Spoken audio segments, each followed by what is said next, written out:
নমস্কার, গ্রিন থাম চ্যানেলে আপনাদেরকে স্বাগত। আমি এসে গেছি আজকে আমার ছাদ বাগানে। গতকাল বৃষ্টি হয়েছে, তাই গাছগুলো একটু তরতাজা হয়ে উঠেছে বৃষ্টির জল পেয়ে। আজকে সেই জন্যে আমি একটু আমার গাছগুলো আপনাদের দেখাবো, আর সেই সঙ্গে কিছু শাকের বীজ ফেলবো, সেটা আপনাদের সাথে শেয়ার করব। চলুন তাহলে দেখা যাক। আমি বাজার থেকে দু রকমের নোটে শাকের বীজ এনেছি। এই যে ফলের ক্যারেটটা আছে, এই ক্যারেটের মধ্যে নোটে শাকের বীজটা দিই। একটা লাল নোটে আর একটা সাদা নোটে।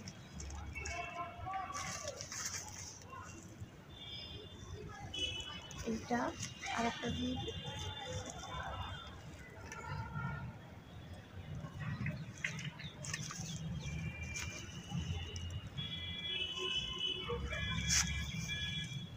এখানে নোটেগুলো দিয়ে দিলাম। এবার এখানে দেব, একটায় দেব ধনে শাক।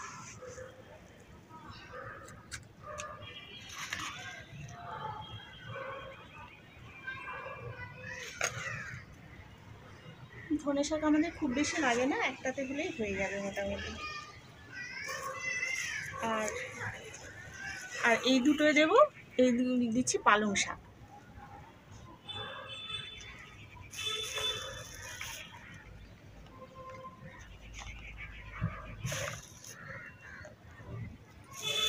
এটা পালং শাক হলো। এবার দেব, এই দুটোতে কলমি শাক করবো।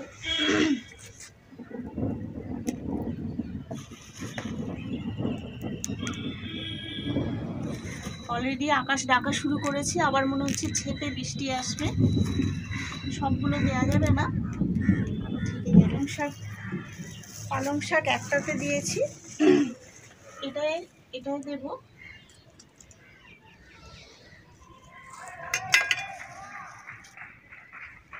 এটা অল্প করে দিচ্ছি, কারণ এখানটা দেব আমি ঢেঁড়স গাছ বসাবো, ঢেঁড়সের বীজ বসাবো।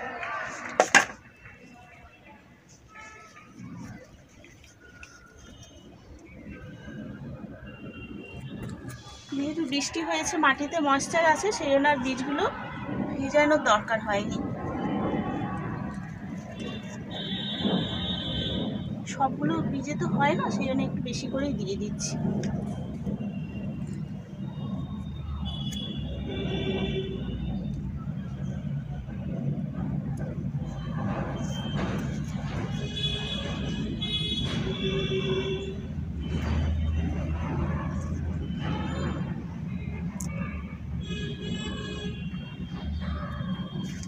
এবার এর উপর থেকে হালকা করে মাটি দিয়ে দেবো,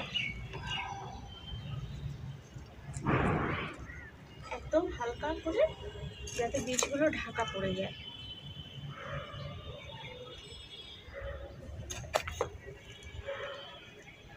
সবাই নিশ্চয়ই এই বর্ষা আসছে, এই বর্ষার মধ্যে শাকসবজি গাছ লাগাচ্ছে।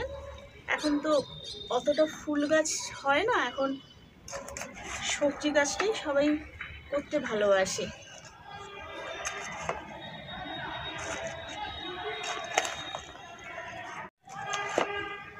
দেখা যাক কতটা কি হয়, আপনাদের সাথে নিশ্চয়ই পরে শেয়ার করব। কলমি শাক তো বাজার থেকে খুব কম দামেই কিনতে পাওয়া যায়, কিন্তু তবুও নিজের বাড়িতে বসিয়ে সেই শাক খাওয়ার একটা আলাদা মজা আছে এবং স্বাদও আলাদা। একটা গাছ থেকে মোটামুটি 2 থেকে 3 বার পাওয়া যাবে কেটে কেটে নিলে।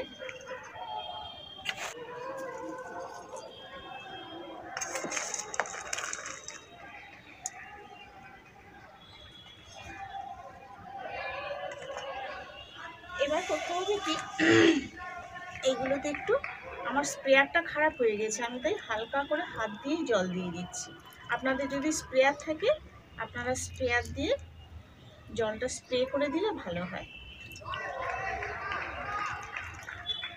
তবে একটু হালকাভাবে দিচ্ছি। আর এগুলো একদম সানলাইটে রাখা যাবে না, খুব বৃষ্টির জল পড়লে মানে অন্তত কয়েকদিন একটু শেডের তলায় রাখতে হবে।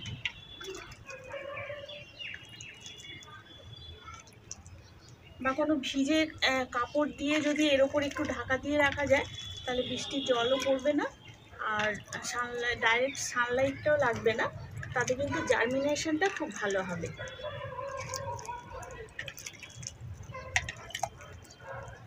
মাটিটা রোজই জল দিতে হবে যাতে ময়েশ্চারটা থাকে, যদি শুকনো হয়ে যায় তাহলে কিন্তু জার্মিনেশনটা হবে না।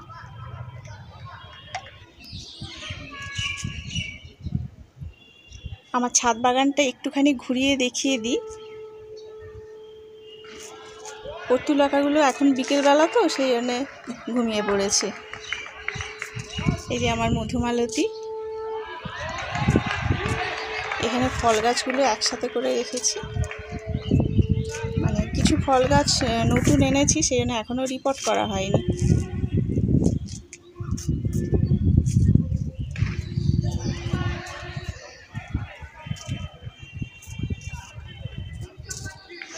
ড্রাগন গাছটাকেও ঠিকঠাক করে বসাতে হবে।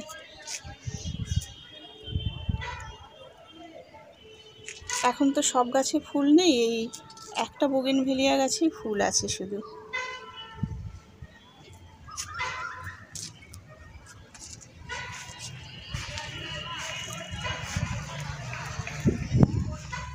এই যে আমার জবা গাছে মিলিবাগ ধরেছে।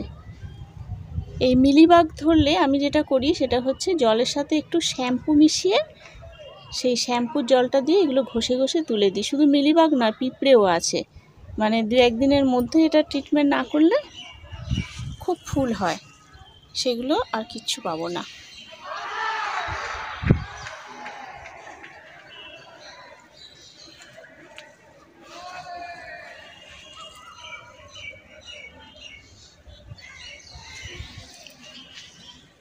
এখানে এই বোগেনভিলিয়া গাছটার ফুল শেষ হয়ে গেছে, আবার মনে হয় আসবে। এটা আমার খুব প্রিয় গাছ দত্তপ্রিয়া, নতুন এনেছি 2-3 দিন হলো। আর এই গাছটা তো সবাই জানেন, এটা খুব মানে অ্যারোমেটিক আর কি, বুদ্ধজুঁই। এটা এই গাছে ফুল কিন্তু সেই পুজোর আগে পর্যন্ত মোটামুটি থাকে।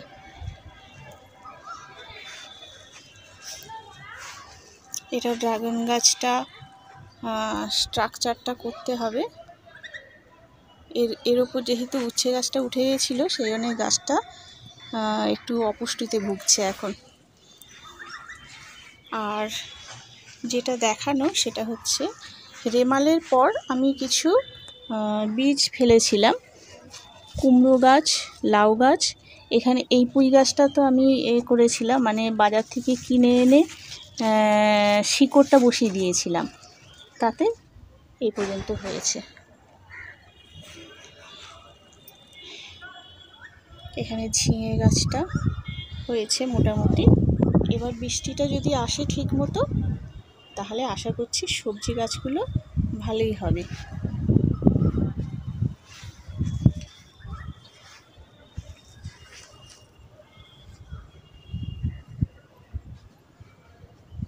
এবার এগুলোকে একটু চাপা দিয়ে আমি যাব, রাত্রে যদি জোরে বৃষ্টি হয় তার জন্যে।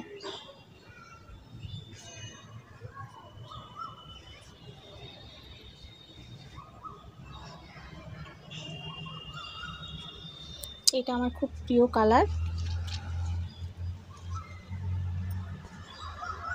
এই হলুদ গোলাপটা মোটামুটি ভালোই ফুল দিচ্ছে। আর এটা একটা অ্যালামান্ডা।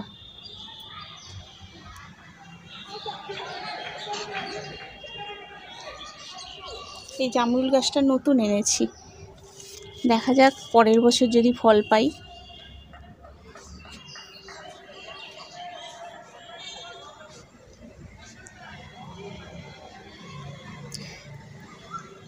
আপনারা নিশ্চয়ই সবাই এই বর্ষার মধ্যে শাকসবজি, ফুল গাছ যেগুলো আর কি বসাতে হয় নিশ্চয়ই বসিয়েছেন, বা যদি কারোর না বসানো হয়ে থাকে এই সময় বসিয়ে দিলে সারা বর্ষাকাল ধরে আপনারা পেতে পারেন। তাহলে আর দেরি না করে শুরু করে দিন। ঠিক আছে বন্ধুরা, আজ তাহলে আমি এখানেই আমার ভিডিও শেষ করছি, আবার দেখা হবে পরবর্তী ভিডিওতে। নমস্কার।